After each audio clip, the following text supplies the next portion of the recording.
Hello and welcome to my YouTube channel. My name is Melvin Way and this is my series on growing fungus gnats from mango seeds. Now normally if you're familiar with my channel I have a lot of plant growing series, so just this once I thought I'd do things in a reverse perspective and grow fungus gnats from mango seeds. So we're not going to get a plant, we're going to get animals. And normally these mango seed coats are a lot easier to deal with, but every time I film it I struggle. So this is one such struggle. I've already gotten out one seed, and for this one I had to hack. Maybe I was doing it from the wrong side. Other times, most of the time, I'm cutting off the fruit flesh and eating it, and the knife just kind of swipes on one of the sides of the seed coat and it comes right off, and with one easy peeling motion the seed comes out. But as you can see, that's not the case here. So like giving birth, it's a total struggle. So I'm going to rip this seed out and show you how it's done. So this one is relatively pale and healthy looking. So there are some that are more gray or have black zones that are sort of rotting. Those are probably the ones that you'd want to get if you want to speed things up. So this is this is a demo of an alternative cutting method. I didn't use this seed in this series, but that's typically what happens when I film things. Things go wrong. In other cases, it's much easier using all methods, and sometimes the seeds are so mature, and maybe about 1 in 20 mangoes I would say, that it just seems to be rotting on the inside, and you could use your fingers with almost no force and pry apart the whole thing, and you'll see a seed with a developing root inside. Now you don't want a seed that's already expended most of its energy reserves and nutrient reserves to start growing roots and things. We want a big fat seed inside, and we're just going to use that to grow some fungus gnats. So this is some clay soil. You can plant as many seeds as you want to generate your fungus gnat farm.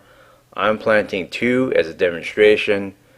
So this is already wet from a previous failed growing experiment, and it's largely inorganic. Soil is largely rock powder, and it's got some other things in there that you can decide whether you want to keep in there or not.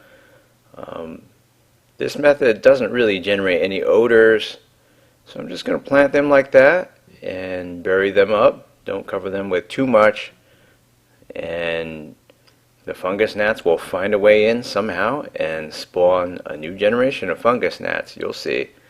So after some work, fast forward, some wiping, you pretty much want to start this on a big work surface that's relatively clean, and then just have a garbage bag go up with a drawstring. And you want a clip or something so you can just do that and have it on a heat mat and check on it every few days. So everything's wrapped up all hot and tight in there. You can remove the clip every other day, or maybe even every day if you're really excited about getting your new crop of fungus gnats.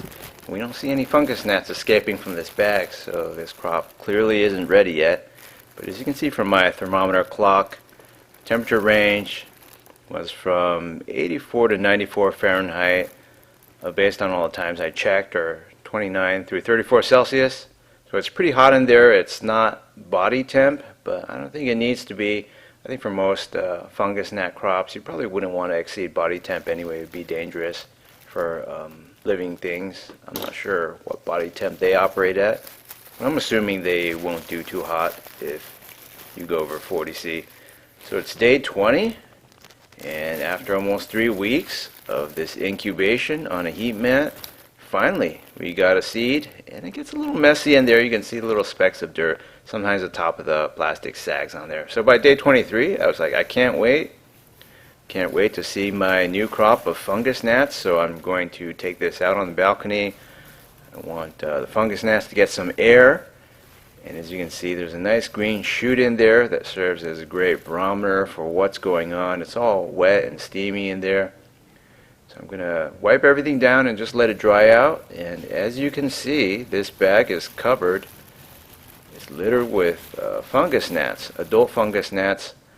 Now, I didn't know that fungus gnats could grow so well in clay soil until I tried all of this, but I'm glad that I found this excellent method to share with you. There must be at least 20 or 30 of them in there already. So this pot is spawning fungus gnats, like those little monster boxes in Gauntlet, this old arcade game, where this pot is basically just sending them out by maybe dozens every day or every few days. So as you can see there, it's a nice green shoot, and that means we're not ready yet. There's still a lot more to be done, and by day 26, you can see that the smallest outer leaf has already shriveled up, so that's a great sign. It means that something is going wrong with the mango seedling. If you've ever tried to grow mango seedlings, you know that this species tends to hit the self-destruct button. Upon any whiny reason, it'll just explode and end itself.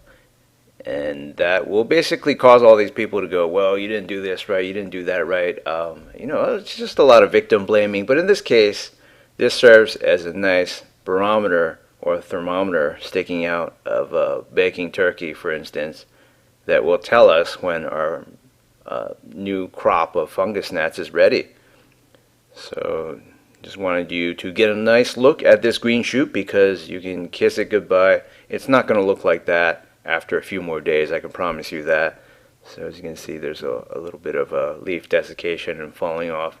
So if all the leaves were healthy, then you'd really have cause to be concerned, because that would mean that maybe you don't have hundreds of fungus gnat larvae down there munching on your plant roots and whatnot.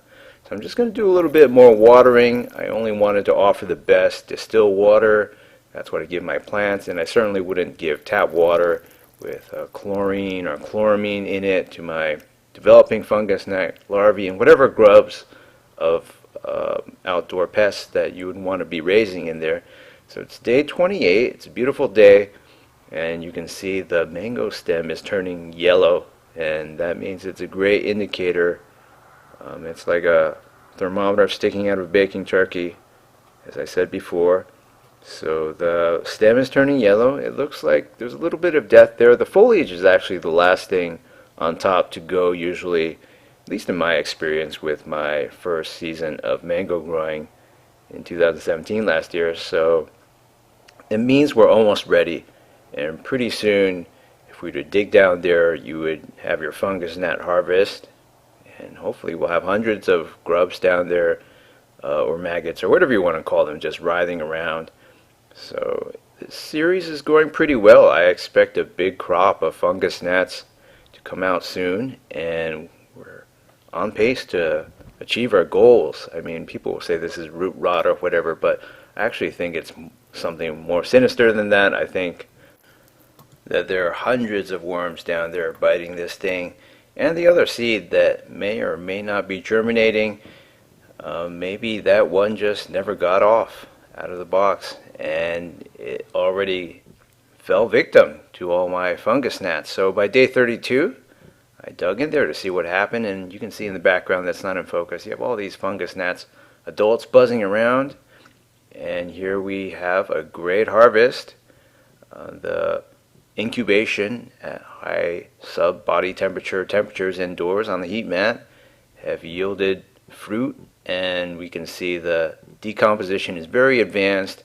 I know it's kind of counterintuitive that clay soil, which is largely a rock powder with maybe less than 1% organic matter in it, such as roots, could have all these fungus gnats, but somehow they got in there. So it's almost like that old textbook case of spontaneous generation, where people in the Middle Ages thought that if you put, for instance, a slice of meat in a jar and you just let it sit there, then flies would spontaneously appear. And that's basically analogous to what happened here. So I don't know where the fungus gnats came from, but we have hundreds of them here now. And as you can see, mango seeds are a very rich food source. Now, if you go on Wikipedia or whatever, you might figure that fungus gnats eat fungi that are growing off of organic matter, but here you can plainly see they're just chomping on the seeds, and they're probably eating the one that germinated, the seedling, alive basically, and I kind of dug around in there and fluffed everything up, and basically you can see there are hundreds of these things writhing around. Some are in the pupae stage, and they're ready to basically metamorphosize and become fungus gnats and start the whole thing over and over again. So I'm not going to bore you with another month of this experiment. It's very successful. You can easily replicate this on your own. I hope this handy how-to guide really helped you on raising your own fungus gnat farm. Thanks for watching.